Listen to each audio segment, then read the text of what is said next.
मैंने बताया जैसा कि आज का जो मौजू है वो है नौजवान लड़कियों की बिगाड़ कौन जिम्मेदार। सबसे पहले हम ये देखेंगे कि जो हमारे माशरे में, हमारे समाज में बेहयाई होती है वो आती कहाँ से।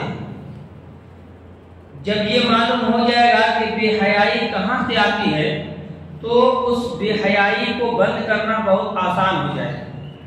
मालूम नहीं रहेगा कि आती कहाँ से है तो फिर उसको बंद करना मुश्किल होता है। तो सबसे पहले हम ये देखते हैं कि आती कहाँ से बेहयाई। देखिए, हम लोग जब जिम्मेदार या इल्जाम ठहराते हैं कि माँ अच्छा केयर नहीं करती, हम कहते हैं कि हम सबसे पहले जब माँ की सिलेक्शन करते हैं, माँ को चुनते हैं, वहां पे जाते हैं। माँ को जब हम चुनते हैं यानी घर में जब बहू लाते हैं तो क्यों नहीं वहां से देखें। अगर घर में आने वाली बहू और मुस्तकबिल में बनने वाली माएँ अगर दुरुस्त रहें तो उनके बच्चे ऑटोमेटिक दुरुस्त हो जाएंगे। तो हमको सिलेक्शन कहाँ से करना है? जो माँ कल की माँ बनने वाली है, जिसको माँ बना के बहू बना के घर में लाने वाले हैं, जो माँ बनने वाली है, वहां से सिलेक्शन करते हैं। अल्लाह के नबी सल्लल्लाहु अलैहि वसल्लम ने इरशाद फरमाया, तुनकिहुल मरअतु लिअरबइन, औरतों की शादी 4 चीजों की वजह से की जाती है। औरतों से कौन चीज? लिमालिहा, माल की वजह से, वली हसबिहा, हस्ब नसब की वजह से, वली जमालिहा, खूबसूरती की वजह से, वली दीनिहा, और दीन की वजह से। फर लिजाति दीन, तो आप लोगों के लिए जरूरी है कि दीन वाली लड़की को तरजीह दें। अब शादी करेंगे हम कॉलेज की लड़की से, यूनिवर्सिटी की लड़की से, जो दीन से बिल्कुल आरी है, बिल्कुल खाली है, कुछ नहीं जानती है। हाँ, लेकिन एजुकेशन, दुनियावी एजुकेशन, साइंस की तालीम और दुनिया की तालीम भरपूर है। उसके अंदर मुकम्मल ये खूबी है कि आपको घर बैठे 50,000 1 लाख रुपया आराम से कमा के खिला सकती है, और आपने इसी को सेलेक्ट किया है। तो आपने तो शादी किया है कमाने वाली औरत से। जब शादी आपने किया, सिलेक्शन किया है कमाने वाली औरत को, तो फिर उसमें दीनदारी और अपने बच्चों की मुस्तकबिल कहाँ से ढूंढेंगे आप? हया कहाँ से ढूंढेंगे कि हमारी बच्चियां हया में रहें, पर्दे में रहें, खूबसूरत रहें, खूबसूरत रहें? नहीं मिल सकता आपको। तो उसके लिए आपको फर बिजाती दीन पे अमल करना होगा कि दीन वालियों को सबसे पहले तरजीह है। और अगर आप दामाद ढूंढते हैं तो दामाद भी कैसा ढूंढें? अल्लाह के नबी सल्लल्लाहु अलैहि वसल्लम ने इरशाद फरमाया कि आपके पास इदा खतब अहदुकुम, अगर कोई आदमी आपके घर में पैगाम भेजे, मन तर्दौना दीनहु व खुलुकहु, जिसके दीन से और अखलाक से आप राजी हैं, फज़व्विजूहु, तो आप क्या कीजिए, अपनी बेटी की शादी करा दीजिए। वइल्ला तफ़अलू, अगर याद रखिए ऐसा नहीं करेंगे, तकुन फिल अर्दि फ़सादुन, तो आप जमीन के अंदर बहुत बड़ा फितना और फसाद करने का जरिया बने। तो आप अखलाक से लड़के के राजी हैं, बाखलाक लड़का है, आप अपनी बच्चियों की शादी करा दें। लेकिन हम क्या देखते हैं, लड़का क्या कर रहा, सरकारी नौकरी है कि नहीं, गवर्नमेंट नौकरी है कि नहीं, बड़ा पैसा कमा रहा है, चाहे वो पैसा सूद का ही क्यों ना हो, हराम का ही क्यों ना हो, रिश्वत का ही क्यों ना हो, कहीं से आए, चोरी करके आए, चमारी करके आए, रिश्वत करके आए, कहीं से आए, पैसा होना चाहिए। तो आपने तरजीह अगर दिया है दुनिया को, तो दुनिया जैसे नंगी नाच रही है वैसे आपके घर की बहू नाचेंगी और बेटियां नाचेंगी, फिर आपको ऑब्जेक्शन करने का कोई हक नहीं होगा, बिकॉज आपका सिलेक्शन ही ऐसे ही था। तो इसलिए सबसे पहले जब हम घर में बहू लाते हैं, जो बहू कल की माएँ बनने वाली हैं, ऐसी बहू का सिलेक्शन दीनी एतबार से, दीन के बुनियाद पे कीजिए। अगर औरतें दीनदार लाएंगी तो यकीनन ये औरतें अपने बच्चों के लिए एक रहनुमा और आइडियल बनेंगी। दीनदार नहीं रहेंगी तो कहाँ से आइडियल और कहाँ से रहनुमा बन पाएंगे। उसके बाद देखिए, अल्लाह रब्बुल आलमीन ने फरमाया, अल्लाह के नबी ने फरमाया, इन्ना लिकुल्लि दीनिन खुलुक़न, हर दीन के अंदर अखलाक पाया जाता है। हर दीन, जितने भी अदियान हैं, हर दीन में अखलाक है। वखुलुकुल इस्लामी अल हयाउ, और इस्लाम के जो अखलाक हैं वो क्या है? हया है, जिसका आज फुकदान हो गया है। हया को आज आप चिराग लेके ढूंढेंगे तो कहीं कहीं आपको मिलेगा। अल्लाह की कसम, आप चाहे मुसलमान के मोहल्ले में घूमिए या किसी गैर के मोहल्ले में घूमिए, जितनी बेहया और बेपर्दगी हमारे मुसलमान के मोहल्ले में आपको मिलेंगी। औरतें एकदम चेहरे पे चेहरा खोल के और सर पे बगैर दुपट्टा के दरवाजे पे जैसे बैठी रहती है बगैर किसी काम के, वैसे हिंदू औरतें नहीं बैठी रहती। और ये मुशाहिदा है, आप भी जानते हैं और मैं भी जानता हूँ, देखा हूँ, इसलिए बोल रहा हूँ कि घर के सामने बैठने की कोई जरूरत नहीं है, फिर भी हमारी औरतें क्या करती हैं? घर के सामने बैठी हुई हैं, न सर पे दुपट्टा है, न चेहरा पे कवर है, कोई काम भी नहीं है, फालतू में बैठ के अपने चेहरे की नुमाइश कराती हैं। बेहयाई का हम सुराख कहाँ से खोल रहे हैं? यहीं से खोल रहे हैं। अच्छा, आज हम ऐसे बैठते हैं, हमारी बेटियां अगर देखेंगी कि हमारी माँ यहाँ बैठती हैं, कल हो के जवान होंगी तो कहाँ बैठेंगी भाई? वही ना बैठेगी। माँ को देखिए बैठते हुए, तो ये माँ अपनी सहेली से बात करती हैं, कल हो के आपकी बेटी जवान होगी तो ये जवान होके वहीं बैठेंगी और ये अपनी सहेली से बात करेंगी, ये सहेली से ही बात करेंगी, और सामने साथ में शैतान जब इसके बीच में आएगा तो ज़िनाकारी का रास्ता खुलेगा। तो रास्ता खोल के कौन दे रहे हैं? हम दे रहे हैं रास्ता खोल के। तो इसीलिए याद रखिए, हया जो है ये इस्लाम का अखलाक है। इसलिए जिसके घर में हया नहीं है, याद रखिए वो घर इस्लामी शायर में नहीं है, ईमानदार घर नहीं है, ईमान वालों का घर नहीं है। इसलिए हया के बारे में अल्लाह के नबी सल्लल्लाहु अलैहि वसल्लम ने इरशाद फरमाया। एक साहबी ने पूछा कि क्या हया दीन में से है?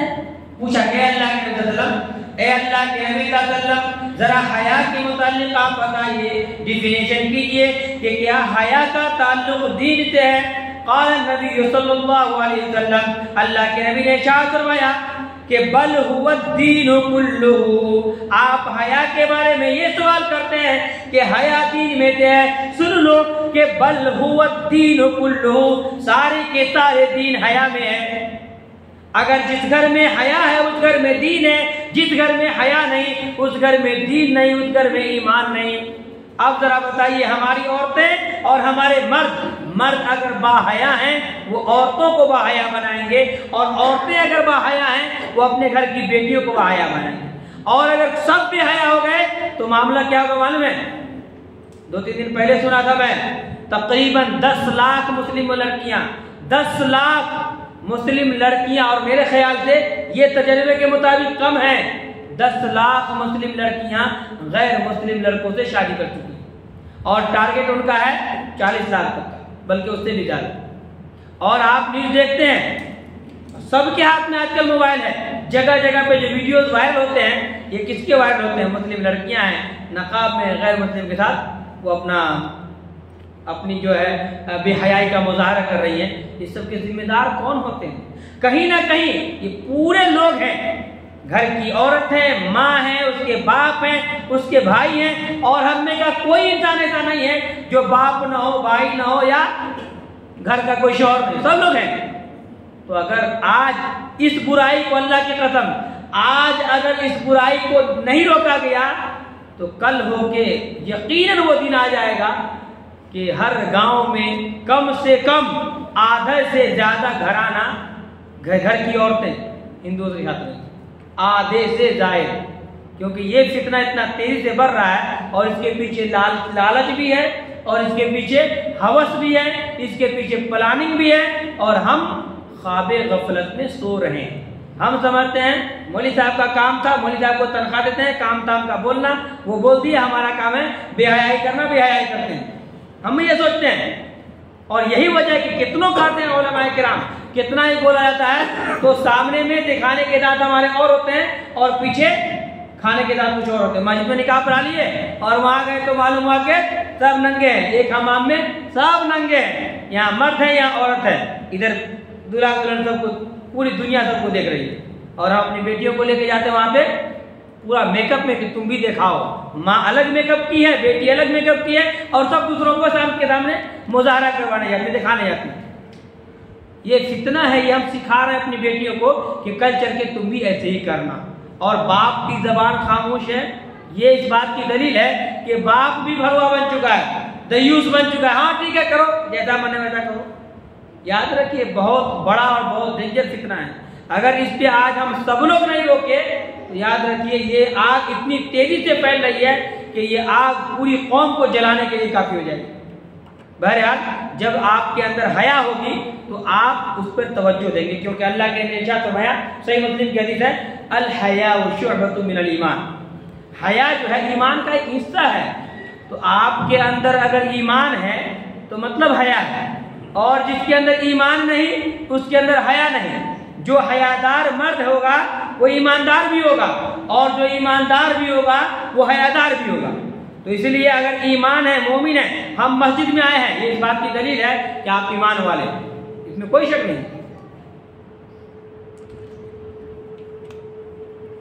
क्योंकि बेईमान लोग मस्जिद में नहीं है। जिसके दिल में ईमान नहीं है वो कहाँ रहेगा? बाजारों में रहेगा, सड़कों पे रहेगा। और जो ईमान वाले हैं यकीनन उसकी मोहब्बत मस्जिद में लगी रहती है। तो मस्जिद में जो है वो ईमान वाले हैं, और जो बाहर है वो ईमान वाले हैं। तो जो ईमान वाले हैं वो हया वाले हैं। हया की दो किस्म, जो हया जो करते हैं, ये हया और शर्म, इसकी दो किस्म है। एक है फित्री, एक है फित्री हया, और दूसरी किस्म है ईमानी हया। फित्री हया क्या है कि आदम अलैहिस्सलाम को अल्लाह ताला ने जब मना किया था कि दरख्त में से वो फल नहीं खाना, जैसे फल खाए तो क्या हुए? दोनों के दोनों नंगे हो गए। जब दोनों नंगे हो गए तो क्या किए? जन्नत के वो झाड़ में से, दरख्त में से पत्ते तोड़ तोड़ के अपनी शर्मगाह को छुपाने लगे। इसका मतलब क्या है कि फित्री तौर पे इंसानों के अंदर हया मौजूद है। और दूसरा है कि ईमानी तौर पे कभी कभी क्या होता है, फित्री तौर पे है, मर्द के सामने सारा खेल होता रहता है, सब जानते रहते हैं घर के जो बड़े होते तो, लेकिन जबान पे ताला लगाए रहते हैं। इसका मतलब कि उसके अंदर ईमानी हया नहीं होती, ईमानी गैरत जो है उसके अंदर उसका फुकदान हो गया है। याद रखिए, आप चाहे घर के अंदर में करें या घर के बाहर में करें, आप उसको टोके या ना टोके, अल्लाह तबारक व तआला हर मकाम पे, हर जगह पे उससे बाखबर है। और कल क़यामत के दिन अल्लाह ताला आपसे पूछेगा इसके बारे में, क्योंकि अल्लाह के नबी याद है, ला तज़ूलु क़दम अब्दिन यौमल क़ियामति, क़यामत के दिन किसी बंदे का पैर हिल नहीं सकता, हत्ता युसअल अन खम्सिन, यहाँ तक कि 5 चीजों के बारे में सवाल न कर लिया जाए। जब तक आप 5 चीजों के बारे में सवाल न कर लेंगे, 5 सवाल के जवाब न दे लेंगे, अल्लाह के सामने से आपके कदम हिल भी नहीं सकते। पूछा गया अन उमरी फीमा अफना, तुमने पूरी उम्र कैसे गुजारी? आपसे सवाल होगा कि आपकी जिंदगी में आपकी बेटी घर में थी जो बेहयाई का मुजाहरा करती थी, आपकी जिंदगी में आपकी बीवी घर में थी जो बगैर दुपट्टे के और बगैर पर्दे के मार्केटों में जाती थी, फंक्शन हॉल में जाती थी, दावतों में जाती थी। तुम्हारी गैरत और तुम्हारी तुम्हारे ज़मीर को हुआ क्या था? अल्लाह के सामने हिसाब देना पड़ेगा। क्या जवाब देंगे? पूरी जिंदगी के बारे में कब कब तुमने किया, और तेरे अंडर जो औरतें हैं ये कब कब क्या करी, अल्लाह सवाल करेगा। क्योंकि कुल्लुकुम राइन व कुल्लुकुम मसऊलुन अन रइयति, हर इंसान जिम्मेदार है और अपनी जिम्मेदारी के बारे में कल क़यामत के दिन आपसे सवाल होगा। याद रखिए, जवाब देना पड़ेगा। अल्लाह बाखबर है, इन्नल्लाह काना अलैकुम रक़ीबा, अल्लाह हर इंसान पर निगहबान है। हर इंसान के पीछे अल्लाह रब्बुल आलमीन के फरिश्ते मुकर्रर किए गए हैं जो उनकी सारी करतूतों को लिख के रखे हैं। अल्लाह रब्बुल आलमीन के पास जवाब देना होगा। याद रखिए, जो भी अमाल आप करते हैं ये सोचते होंगे कि चलो हमने ये काम कर लिया, कौन देखता है? अल्लाह रब्बुल आलमीन फरमाता है वल्लाहु बसीरुम बिमा तअमलून, आप जो अमाल करते हैं अल्लाह देखने वाला है और अल्लाह देखता है। ये मत सोचे कि हम पकड़े नहीं जाएंगे, दुनिया में बच गए तो बच गए। अल्लाह रब्बुल आलमीन यकीनन आपके अमलों से बाखबर है। इन्नल्लाह खबीरुम बिमा तअमलून, हर अमल से बाखबर है जी। अल्लाह तबारक अल्लाह के नबी ने इरशाद फरमाया, सिनफानी, औरतों की जमात, सिनफानी मिन उम्मती मिन अहलिन नार, मेरी उम्मती में से 2 किस्म के ऐसे लोग होंगे जो जहन्नमी होंगे। मिन अहलिन नार, जहन्नम में जाने वालों में से होंगे। पहले किस्म के लोग कौन होंगे? ये औरतों की जमात होगी। निसाउन कासियातुन आरियात, ऐसी औरतें होंगी जो कपड़ा पहने हुए होंगी, लेकिन कपड़ा पहनने के बावजूद भी आरियातुन नंगी होंगी। कपड़ा बदन पे है लेकिन कपड़ा पहनने के बावजूद ये नंगी है। और ये नंगी कैसे? अच्छा, ये नंगी मैं नहीं कर रहा हूं, अल्लाह के नबी की हदीस, कासियातुन कपड़ा तो पहनी होंगी लेकिन कपड़ा पहनने के बावजूद वो आरियातुन नंगी औरत होगी। कैसे नंगी होगी? इतना बारीक कपड़ा अपने बदन पे पहनी होंगी कि उसके बदन का हर अज़ू नजर आएगा, या इतना टाइट कपड़ा पहनेंगी कि कितना मोटा भी हो लेकिन टाइट इतना होगा कि उसके बदन का नशे व फराज हर चीज जाहिर होगा, जिससे दुश्मनान और ये शैतान और जो जिसके दिल में अल्लाह ने बीमारी डाली है, ये बीमारी वाले लोग उसको देखकर माइल होंगे। तो अल्लाह के नबी ने कहा कि निसाउन ऐसी औरतें होंगी जहन्नमी, ये जहन्नमी औरतें हैं। आज हमारी बहू बेटियों का, माँ बहनों का नकाब देखिए। मैं कई दिनों से बोल रहा हूँ कि नकाब खरीदो, उस पर ज्यादा नक्शो निगार नहीं होना चाहिए। नकाब खरीदो, ज्यादा टाइट नहीं होना चाहिए, मोटा खरीदो, पतला नहीं। बीवी बहन बेटी नाराज होती है तो होने दो, कल उनके मुस्तकबिल का तहफ़्फ़ुज़ इसी में है। आज आपकी बीवी महफूज, कल बेटी महफूज होगी और परसों आपकी नवासी महफूज होंगी। और आज आपने नंगा कर दिया बीवी को कि चलो हमारी बीवी है, कल हो करके यही नंगापन बेटी में आएगी और परसों नवासी में आएगी। और इस तरीके से ये बेहयाई इतनी तेजी से फैलेगी कि जिसका जवाब नहीं है। तो अल्लाह के नबी ने इरशाद फरमाया ऐसी औरतें होंगी निसाउन, ऐसी औरतें कासियातुन कपड़ा पहनी होंगी, आरियातुन नंगी होंगी, माइलातुन ये मर्दों के ऊपर माइल होने वाली होंगी, दूसरे मर्दों को जिना की दावत देने वाली होंगी, मर्दों को अपनी तरफ माइल करने वाली होंगी, मुमिलातुन खुद भी ये दूसरों पर माइल होने वाली होंगी, दूसरों को लाइन मारेगी और खुद भी उसके चक्कर में पड़ेगी। सीधा सा तर्जुमा, ये औरत ऐसी होंगी जिसको ना अल्लाह का डर, ना अल्लाह के रसूल का डर, ना बाप का डर, ना माँ का डर, ना खानदान का डर, ना भाई का डर, किसी का डर नहीं होगा। अब ये किसी का डर ही नहीं हो तो ये औरत होंगी कैसी? यकीनन ऐसी होंगी। और इसके जिम्मेदार हम सब लोग होंगे। बाप है तो बाप, भाई है तो भाई, घर में माँ है तो माँ, और खास तौर से माँ जिम्मेदार होंगी, क्योंकि लड़कियों का ज्यादातर वक्त माँ के साथ गुजरता है, बाप के साथ तो नहीं। बाप कमाने में बेचारे रहते हैं, भाई तो अपना कॉलेज में चला गया या कमाने में चला गया।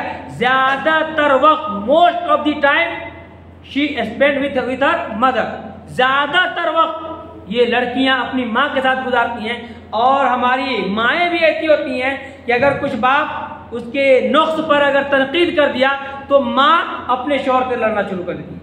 नहीं करना चाहिए।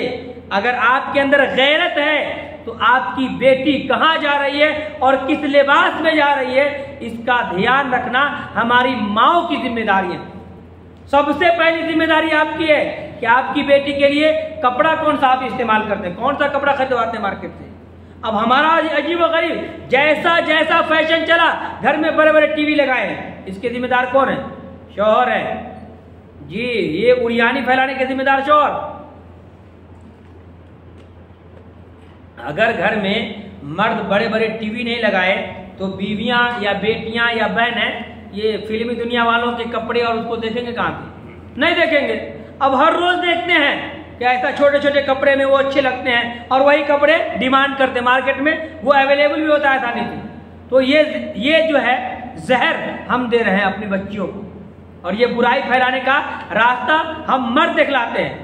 इसलिए अगर घर में टीवी है तो उसका इस्तेमाल सही होना चाहिए। जैसे घर में बीवी है तो बीवी का इस्तेमाल सही होना चाहिए, बेहयाई बाहर नहीं आएगी। वैसे ही घर में टीवी है तो टीवी का इस्तेमाल सही होना चाहिए, ताकि आपके अंदर या आपकी बेटियों के अंदर या बीवियों के अंदर वो बेहयाई ना आए। तो ऐसी औरतें ना बन जाए कि निसाउन, ऐसी औरतें कासियातुन कपड़े पहनी होंगी, आरियातुन नंगी होंगी, ममिलातुन दूसरों पर माइल होने वाली होंगी, माइलातुन माइल करने वाली होंगी। ये ऐसी औरतें जो अपने सर के चोटियों को अला रुऊसिहिन्ना कास्निमतिल बुख्त, ये बुख्ती ऊंट की तरह सर की चोटी बनाए होंगे। देखिए एक चोटी है यहाँ पे, यहाँ बनाती है ये चोटी, चलेगा। लेकिन जो सर पे बनाते हैं ना चोटी, इसको बोलते हैं ऊंट के कोहान। ऊंट का कोहान होता है ना, जो ऐसा जो होता है ऊपर, ये जो कुहान होता है ये चोटी बनाती है यहाँ पे सर पे, लड़कियां देखते होंगे बहुत सारी लड़कियों को। ये असल में लोगों को दावत देने का एक जरिया तरीका होता है, माइल करने का, मतलब इससे अट्रैक्शन बढ़ता है और ये जायज़ नहीं है। तो जब आपकी बेटी घर में हो, आपकी बहू, आपकी बीवी हो, ऐसे चोटी बांधे, आप मना कीजिए, ये तरीका गलत है। चलो हटा उसको, खोलो, खुलवाइए उसको कि ऐसी चोटी बांधना ये अच्छी अलामत नहीं है, ये जानिया औरत की अलामत है, बेकार और बदकार औरत की अलामत है। तो अगर तुमको बांधना ही है तो सीधी चोटी बांधो। उसके सर पे जो है बोखती ऊँट की तरह, ऊँट के कुहान की तरह सर पे चोटियां होंगी और वो औरत का अंजाम क्या होगा? ला यदखुलनल जन्नता वला यजिदन रिहा। अल्लाह के नबी ने फरमाया ऐसी औरतें कभी भी जन्नत में दाखिल नहीं हो सकती। जन्नत में दाखिल होना तो दूर की बात है, वला यजिदन रिहा, जन्नत की खुशबू भी नहीं पा सकती हैं। गौर कीजिए, जन्नत की खुशबू कितनी दूर तक जाएगी? बहुत दूर तक उसकी मसाफत होगी। ऐसी औरत जन्नत से कितनी दूर रहेगी? और बेचारी औरतों को जन्नत से दूर रखने में हम सब का हाथ रहेगा, शौहर का भी, भाई का भी, उसकी माँ का भी, उसकी बहन का भी, सबका। इसीलिए जब घर में बेहयाई फैले तो उसको कंट्रोल करने के लिए सब लोगों को एकजुट होना चाहिए और उस पर सबको साथ देना चाहिए। खास तौर से ऐसी बुराई जो बुराई समाज में आपके नाक कटवाने पे लगी, और ये है जो आजकल फैशन हुआ है बॉयफ्रेंड का, हर ये सब अजीबो गरीब हो गया। गर्लफ्रेंड बॉयफ्रेंड का मतलब अजीबो गरीब। माँ देखती है कौन है? हमारा दोस्त है, दोस्त है, ठीक है ठीक है, जाओ उसी के साथ जाओ। उसको बाप नहीं जा रहा छोड़ने के लिए स्कूल कॉलेज, माँ उसके साथ भेज दे रही है।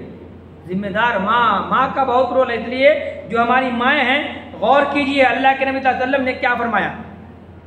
जब आपके घर में बच्चे हों और बच्चे जब 7 साल के हो जाएं तो जिम्मेदारी से बताइएगा, अल्लाह की कसम शायद कोई एक लोग ऐसे मिलेंगे जो इस जिम्मेदारी को अदा करते हैं। शायद।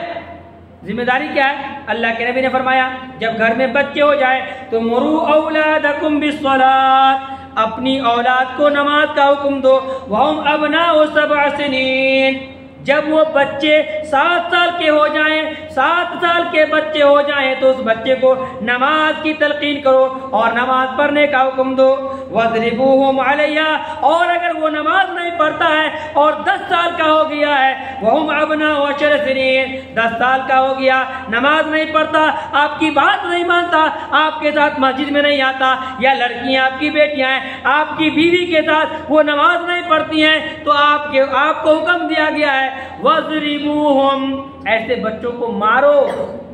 कितने लोग मारते हैं? मारते हैं आजकल?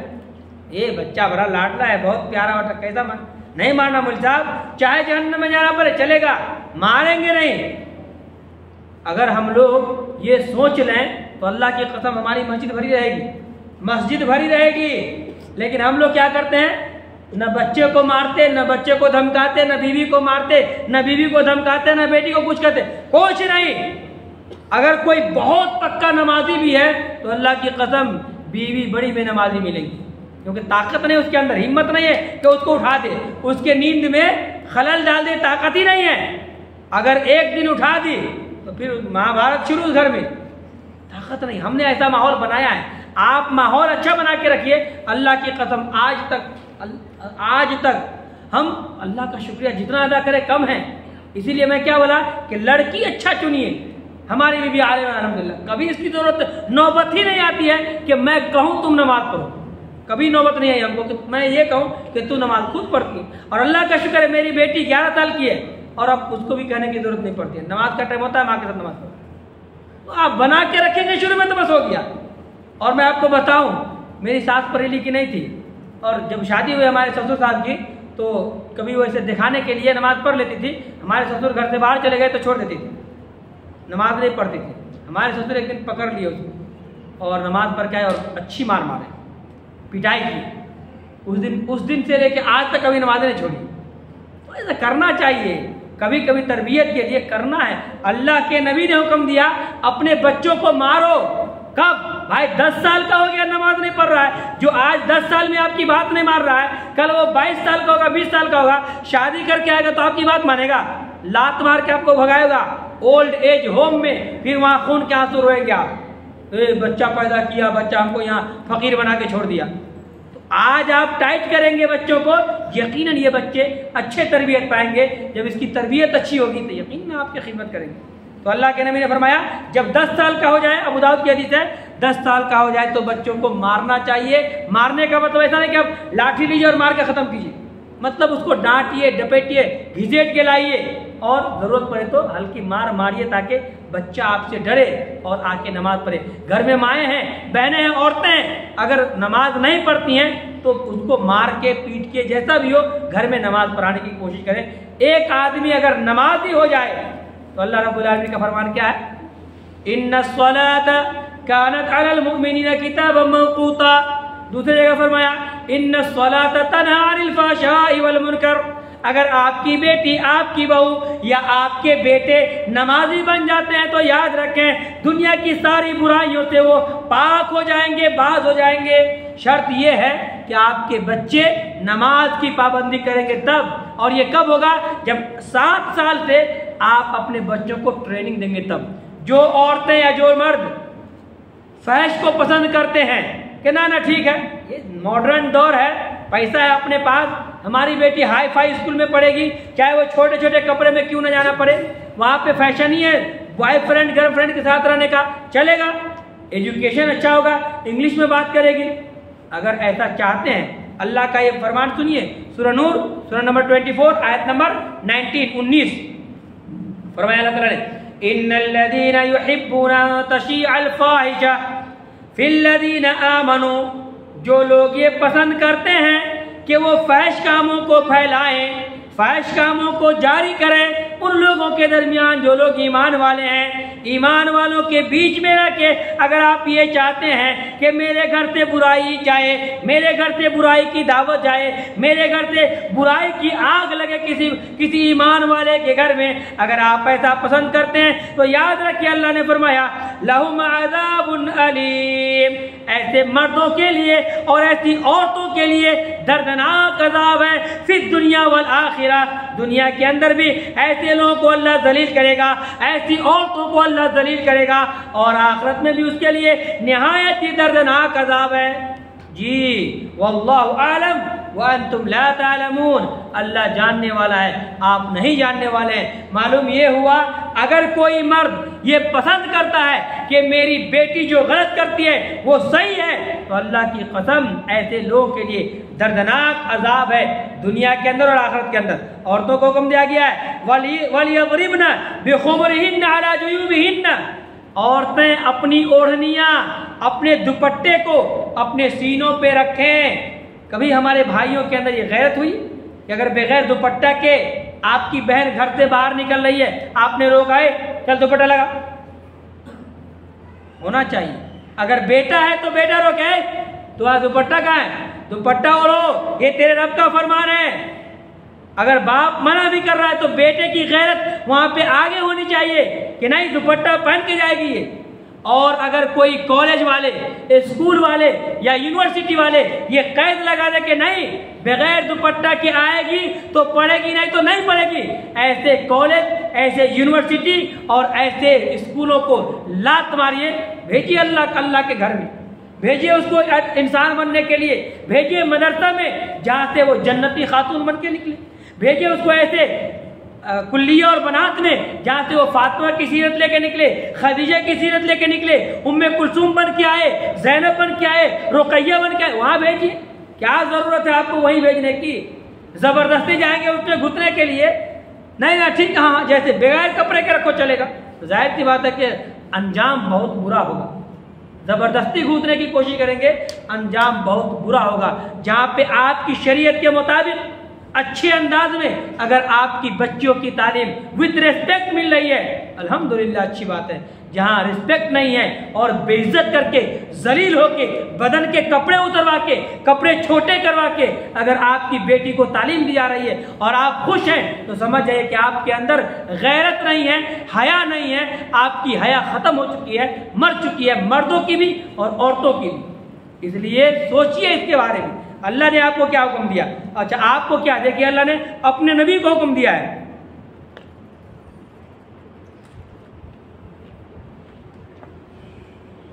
सूरह अहज़ाब 59 में अल्लाह के नबी ने इरशाद, अल्लाह रब्बुल आलमीन ने अपने नबी को कहा, या अय्युहन नबिय्यु कुल li अज़वाजिका व बनातिका व निसाइल मुमिनीन युदनीना अलैहिन्ना मिन जलाबिबिहिन।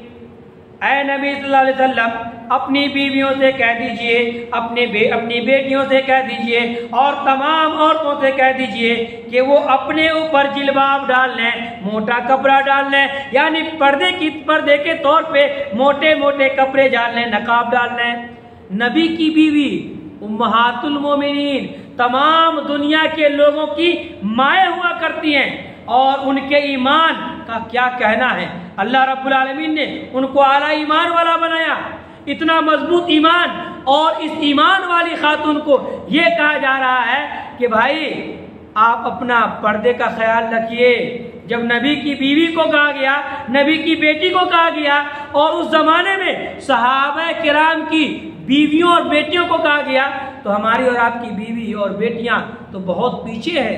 बदरजे औला हमें इस पर तवज्जो देने की जरूरत है, मर्दों को भी और खवातीन को भी। और फिर कहा गया, वक़रना फी बुयूतिकुन्ना वला तबर्रजना तबर्रुजल जाहिलियतिल ऊला, अपनी औरतों से कह दीजिए कि वो अपने घरों को लाजिम पकड़ लें। देखिए, बहुत सारे बेगैरत मर्द ऐसे होते हैं जो अपनी बीवी से या शादी ही इसीलिए करते हैं कि हम दोनों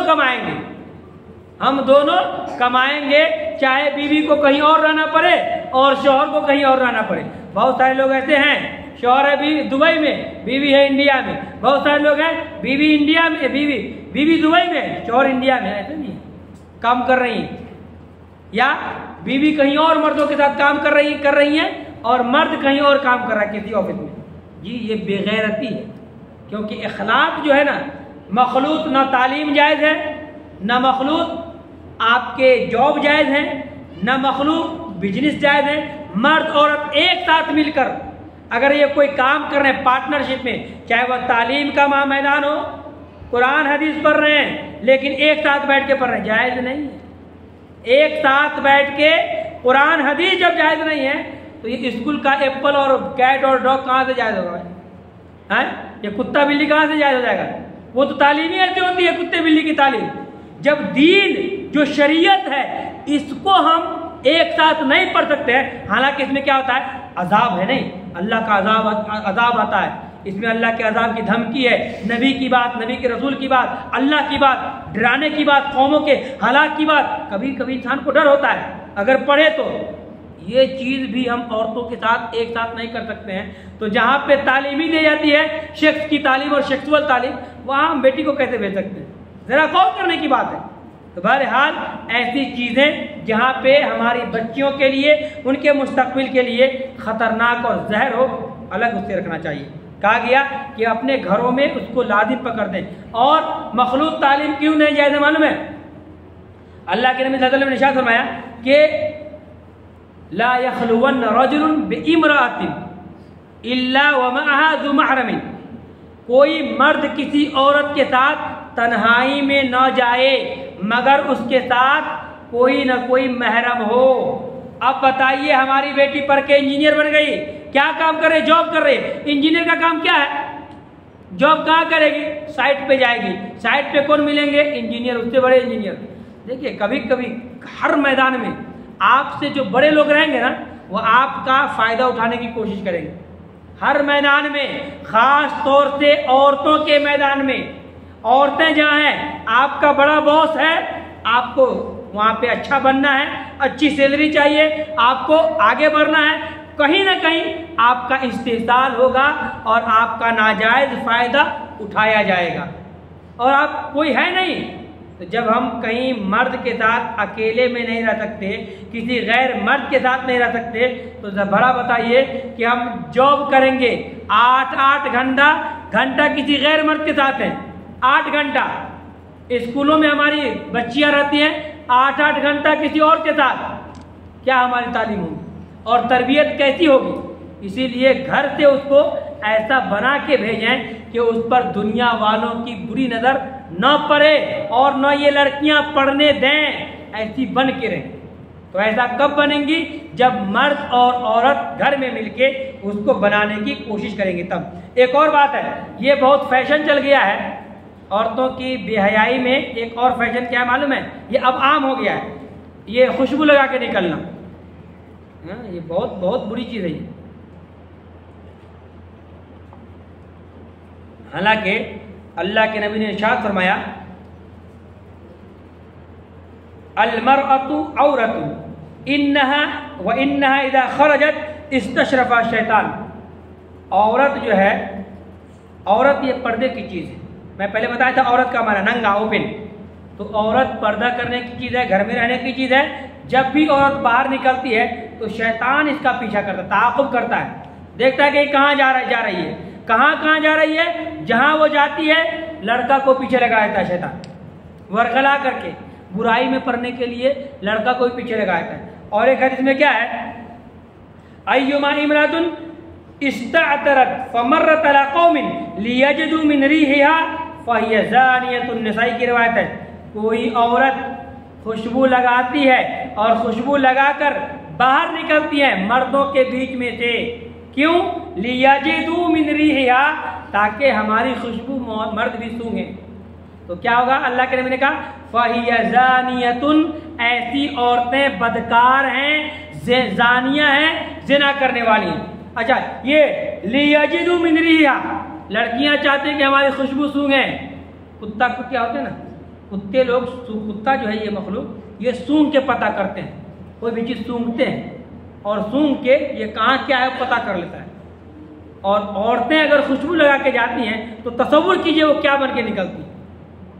तसव्वुर जरा कीजिए, कुत्ते सूंघने वाले रास्तों पे घूम रहे हैं, सूंघने वाले कुत्ते रास्ते पे हैं, आपके कॉलेजों में हैं, आपके ऑफिसों में हैं, आप जहाँ जॉब करते हैं कंपनियों में है, ऑलरेडी कुत्तों की भरमार है, और आप खुशबू लगा के जा रही हैं, तो वो आएंगे आपके पास कि नहीं?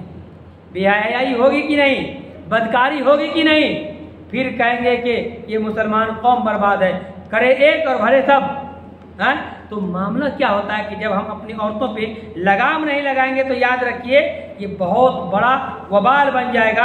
अल्लाह के नबी ने फरमाया, अल हयाउ ला याती इल्ला बिखैरिन, अगर अपने घर में हया को लाजिम पकड़वाएंगे तो खैर ही होगा, उसके अलावा कुछ नहीं होगा। एक सहाबियाँ हैं, जन्नती सहाबियाँ हैं, उसके बारे में हजरत अता इब्ने अबी रबाह बयान करते हैं कि एक मरतबा मैंने इब्ने अब्बास से कहा कि इब्ने अब्बास ने एक मरतबा अता इब्ने रबाह से कहा कि मैं तुमको जन्नती औरत बताऊं? तो कहा कि हाँ बताइए। तो बयान करते हैं कि अल्लाह के नबी सल्लल्लाहु अलैहि वसल्लम के पास एक औरत आती है, उस औरत को फिट्स की बीमारी होती है, मिर्गी की बीमारी होती है, मिर्गी का दौरा पड़ता होता है। जब वो बीमारी आती है तो वो बेहोश होकर गिर जाती है, लेकिन वो बेपर्दा हो जाया करती हैं, उसके कपड़े खुल जाया करते हैं। वो अल्लाह के नबी के पास आकर शिकायत करती हैं, ए अल्लाह के नबी मुझे बीमारी है, मुझे फिट्स आता है, मुझे मिर्गी का दौरा पड़ता है। ए अल्लाह के नबी जब मैं बीमारी में मुब्तला होती हूँ तो मैं बिल्कुल बेपर्दा हो जाया करती हूँ। ए अल्लाह के नबी ज़रा अपने रब से दुआ कर दीजिए कि अल्लाह ताला मुझे इस बीमारी से कुल्ली शिफा दे दे, शिफा दे दे। तो अल्लाह के नबी ने कहा, अगर तू चाहे इन शीती, अगर तू चाहे तो सबर कर ले, फ़इन्न लकी जन्नत, अगर तुम सबर कर लोगी तो तेरे लिए जन्नत है, तो सबर कर लो। उस औरत ने सबर का दामन हाथ में पकड़ा, कहा कि ये तो ठीक है कि मैं सबर कर लूंगी, लेकिन मैं बेपर्दा होना गवारा नहीं करूंगी। तो ये अल्लाह के नबी सबर तो मैं कर लूंगी, लेकिन ये अल्लाह के नबी कम से कम इतनी दुआ कर दीजिए कि जब ये बीमारी हमारे ऊपर आए, इसका अटैक आए, तो मैं बेपर्दा ना हो जाऊं। तो अल्लाह के नबी सल्लल्लाहु अलैहि वसल्लम ने उसके लिए दुआ किया और उसके बाद से वो औरत अल्लाह वाली कभी बेपर्दा नहीं हुई। तो ऐसी औरत अगर हमारी हो जाए, ऐसी औरत अगर हमारे घर में पैदा हो जाए, अल्हम्दुलिल्लाह हमारा घर भी खुशबू जैसा गमकेगा, खुशबू से मुअत्तर होगा। एक और वाक़या है अस्मा बिनते अबी बकर। एक मरतबा, पहले बताइए, अस्मा बिनते अबी बकर ये नबी की कौन है रिश्ते में? हाँ हाँ, साली है। और जब साली हैं तो दो बहनों को एक साथ जमा नहीं कर सकते, नहीं। तो एक मरतबा अस्मा बिनते अबी बकर कहती हैं कि हम लकड़ी का गट्ठा लेके आ रहे थे, अल्लाह के नबी सल्लल्लाहु अलैहि वसल्लम ने देख लिया, हम वो ऊँट पर थे, हम ऐसे ही आ रहे थे अपने बाग से लकड़ी का गट्ठा लेकर के, तो अल्लाह के नबी हमको पहचान लिए। अल्लाह के नबी ऊँट को बैठाने लगे कि मैं बैठा के और इसको इस पे सवार कर दूँ, और उनके साथ कुछ और लोग भी थे सहाबा किराम। तो ये शर्माने लगे, फस्तहिये, ये शर्माने लगे। तो अल्लाह के नबी समझ गए कि लड़की शर्मा रही है, तो उनको छोड़ के और आगे निकल गए। इसमें इस वाक़े में बतलाना ये है कि औरतों के अंदर हया होनी चाहिए, शर्म होनी चाहिए कि आप, हालांकि देखिए अल्लाह के नबी हैं, अल्लाह के नबी हैं और अल्लाह के नबी पर कोई किसी तरह का डाउट नहीं कर सकता। रिलेशन में है, ऑलरेडी इनकी बहन इनकी ज़ौजत में है, साली हैं, बैठ सकती थी, लेकिन अल्लाह के नबी सल्लल्लाहु अलैहि वसल्लम ने इनको देखा कि शर्मा रही हैं, हया गालिब आ गया, ये बैठी नहीं। और हमारा मामला अगर ये हो कि कोई भी मोटरसाइकिल लेके आए, हम भेज देते हैं, ऑटो वाले के साथ भेज देते हैं, पूरे महीने का एक करके, हाँ ठीक है लेके आओ लेके आओ। नहीं, उसका एहतमाम करना चाहिए, नहीं तो बहुत सारे ऐसे मामलात होते हैं जो कभी कुछ और कभी कुछ होते हैं। औरत को कैसा बनना चाहिए? अद्दुनिया कुल्लहा मताउन व खैरु मताइ दुनिया अलमरअतु सालिहा। मेरी माएँ और बहनें, आप एक काम कर लें, औरत तो हैं लेकिन औरत के साथ साथ अगर आप सालिहियत लगा लेते हैं, अलमरअतु सालिहा बन जाते हैं, नेक औरत बन जाते हैं, ये आपकी ज़िंदगी को कामयाब बनाने के लिए काफ़ी हो जाएगा। अगर सालिहा नहीं बनते हैं तो याद रखिए फ़ायदा ज़ीरो होगा, कुछ नहीं होगा। एक और बात, दीनी माहौल से हम दूर रहते हैं। अगर हमारी औरतें, हमारी माएँ और बहनें अपनी बच्चियों को दीनी माहौल में रखें और दीन की बात बताएं और सिखाएं, तो इंशाअल्लाह हमारी जो नौजवान बच्चियां हैं बिगाड़ से बचेंगी और हम जिम्मेदार भी नहीं होंगे। कैसे? जैसे नबियों ने अपने बच्चों को सिखाया तौहीद। क्या है? याकूब अलैहिस्सलाम अपने बेटों को वसीयत करते हैं, अम कुंतुम शुहदा इज़ हज़र याकूब अल मौत इज़ क़ाल लिबनीही मा तअबुदून मिन बादी क़ालू नअबुदु इलाहक व इलाह आबाइका इब्राहीम व इस्माईल व इसहाक़ इलाहन वाहिदा व नहनु लहु मुस्लिमून। ये अल्लाह के नबी अपने बच्चों को तरबियत कर रहे हैं, बता रहे हैं कि देखो मैं मर रहा हूँ, मरने से पहले तुम्हें एक बात बताता हूँ, किसकी इबादत करोगे मेरे मरने के बाद? तो कहा कि अब्बा मैं आपके रब की और इब्राहिम अलैहिस्सलाम, इस्माइल अलैहिस्सलाम, इसहाक अलैहिस्सलाम, इन लोगों के रब की इबादत करूंगा और जो एक ही है मुसलमान होकर मरूंगा। तो अपने घर में तौहीद की दावत दीजिए, अपनी बेटियों को बार बार समझाइए उसको कि एक रब को मानो और उसके अलावा गैरों को मत मानो, मुसलमान बनो। मुसलमान का तरीका ये होता है कि वो पर्दे में होती हैं, मुसलमान का तरीका ये होता है कि उसके कपड़े ढीले ढाले होते हैं। मुसलमान का क्या तरीका होता है वो औरतें बताएं, बेटियों को बताएं, बताएंगे तो सीखेंगी। और बताना भी है, प्रैक्टिकली करके दिखाना भी है, बताने से ज्यादा करके दिखाना है। आजकल औरतें हैं लेकिन खुद इतने फैशन में रहती हैं, जितने का कपड़ा नहीं उतने का मेकअप आता है उसका। जी 1000 का कपड़ा 2000 का मेकअप। अब बेटी वही सीखेगी ना, बताना क्या भाई, तुम वैसे सिखा रही हो अपनी बेटी को, जो अल्लाह ने कुदरती तौर पे दिया उसमें उसको रहने दीजिए। माँ अच्छा कपड़ा पहन ले तो औरत को ऐसा लगता है कि मैं ये नकाब गाय को पहन के रखी। लोग जब तक लोग देखे नहीं उसका मन नहीं भरता है। अल्लाह की कसम, अगर कोई औरत अच्छे कपड़ा पहन के निकल जाए और कोई उसको ना देखे उसका मूड खराब हो जाए। इतना अच्छा कपड़ा पहन के कहीं कोई देखा ही नहीं हो जी, दिखाने के लिए पहनती। तो आप ऐसे करेंगे, आपकी बेटी वैसे करेंगी। तो आपको करना क्या है, बेटी को तालीम देना है जैसे अल्लाह के नबियों ने तालीम दिया था। उसी तरीके से अल्लाह के नबी सल्लल्लाहु अलैहि वसल्लम की एक तालीम यह है कि मर्द और औरत किसी भी मैदान में हो अकेले न रहें। और सबसे बड़ा फितना जो है वो औरतों को बिगाड़ने का हमसे भी और आपसे ही बढ़ के है, लेकिन जरिया हम ही लोग हैं, वो है मोबाइल का फितना। आज के दौर में मोबाइल, वो बेटी पढ़ रही है तो इंटरनेट, सोशल मीडिया दे दिया, मोबाइल दीजिए अगर जरूरत है तो, लेकिन निगरानी जरूरी है। किसी कहने वालों ने कहा है कि बेटियों को सोने का नवाला खिलाओ, बेटियों को सोने का नवाला खिलाओ, लेकिन उसके ऊपर नजर दुश्मनों की रखो, दुश्मनों जैसी नजर रखो। ठीक है, मोबाइल दिया आपने, कितने देर काम है? आधा घंटा, आधा घंटा काम किया, मोबाइल छीन के अपने पास रखिए। छोटा मोबाइल रखो, ज्यादा से ज्यादा मोबाइल छीन के रख लीजिए अपने अंदर, वो भी मोबाइल दीजिए तो निगरानी होनी चाहिए, बार बार आप चेक कर। जैसे दुश्मन नजर रखते हैं वैसे आप अपनी बेटियों पे नजर रखिए। अगर चाहते हैं कि आपकी बेटी अच्छी बने तो मोबाइल है, फिल्में हैं, सोशल मीडिया है, सीरियल है। अगर औरतें सीरियल ना देखे तो पेट नहीं भरता है, ये सब सिखाते हैं हम अपनी बेटियों को घर में। तो इससे अगर रोकेंगे हम तो याद रखिए बहुत कामयाब होंगे। अल्लाह के नबी ने फरमाया इदा लम तस्तही फस्ना मा शित। हया जब तक है इंसान दायरे में काम करता है, हया का मादा खत्म हो जाए तो जो मन में आए इंसान करने लगता है, यानी वो खुला हो जाता है, आजाद, जो मन में आए जिससे बात करे कोई बात नहीं। यूरोपियन और अमेरिकन लाइफ लोग जीने लगता है कब? जब हया का मादा खत्म हो जाता है तब। तो बहरहाल एक और बात इसमें है कि औरतों की शादी में ताखीर मत कीजिए। बेटी की उम्र अगर कानून के एतबार से 20 साल है या 22 साल है, जितना है, जैसे उम्र हो जाए फौरन शादी कर दीजिए, क्योंकि शादी में ताखीर करना ये बहुत बुरी चीज़ है। आप शादी में ताखीर भी कर रहे हैं, हाथ में मोबाइल भी दिए हुए हैं, हाथ में मोबाइल दिए हुए हैं कि सोशल मीडिया जैसे खोलिएगा कहीं ना कहीं बुराई है, कहीं ना कहीं बुराई है। और आजकल ऐसे ऐसे बेशरम लोग भी हैं जो जहां से वीडियो पाते हैं उठा के और नेट पे डालते, कुछ भी वीडियो, कोई मार रहा है बचाने के बजाय वीडियो लेके डालता है। आज ही मैं आज ही देखा है, आज 4 मुस्लिम लड़कियां 4 गैर मुस्लिम लड़कों के साथ शादी करी और किसी का हाथ कटा हुआ है, किसी का यहाँ जला हुआ है, सबको मर्डर कर दिया। ये आज तो ऐसे मसले होते रहते हैं। कब?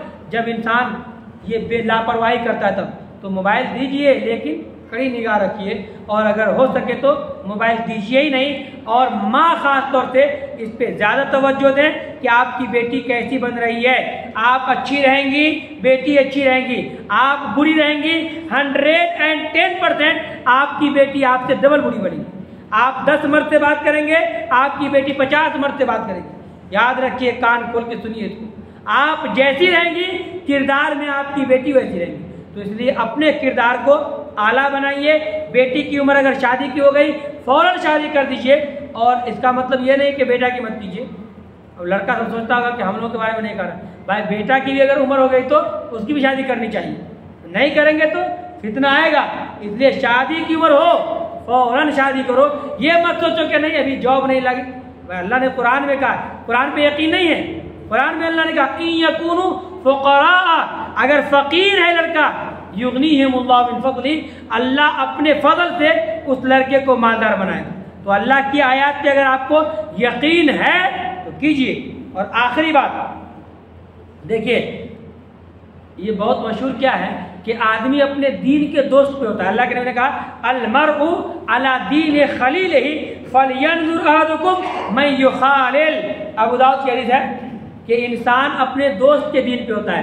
अच्छा, लड़कियां गैर मुस्लिम हैं, हमारी बेटियां मुस्लिमा हैं, ठीक है, लड़की है ना, हम लोग भेज देते हैं, ठीक है जाओ जाओ। अब चली गई, कहाँ गई है?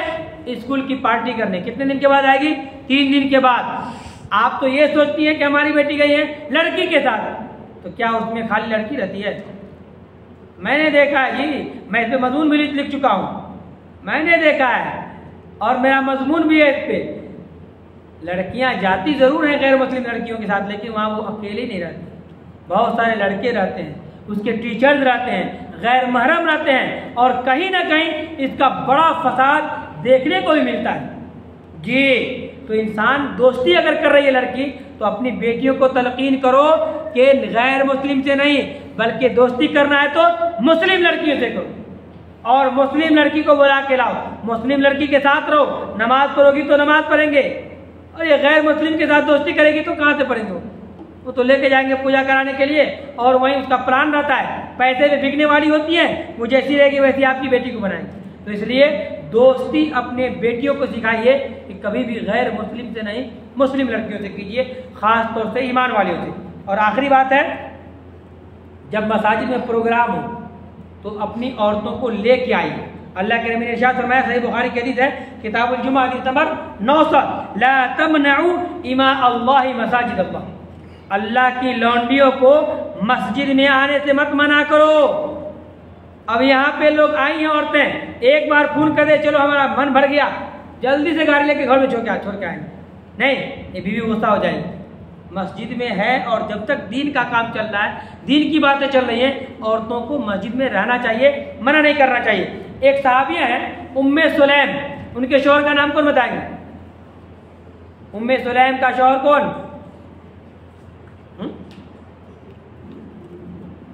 बहुत मशहूर है भाई।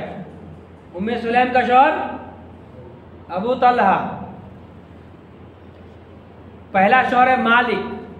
तो मालिक जब उम्मे सुलैम ईमान ले आई तो अनस, उसका बेटा अनस बिन मालिक, तो पहला शौहर मालिक। जब ये उम्मे सुलैम ईमान ले आई तो उसका शौहर अपने शौहर को बोली, मालिक को, कि देखो मैं ईमान ले आई हूँ, अब तेरी मर्जी, तू मेरे साथ ईमान लाओ तो मैं रहूँगी तेरे साथ, में तो नहीं।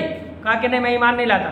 ये भाग के चला गया, ये बनो नजार का था, ये भाग के चला गया कहाँ? मुल्क शाम भाग गया, इसका शौहर मालिक।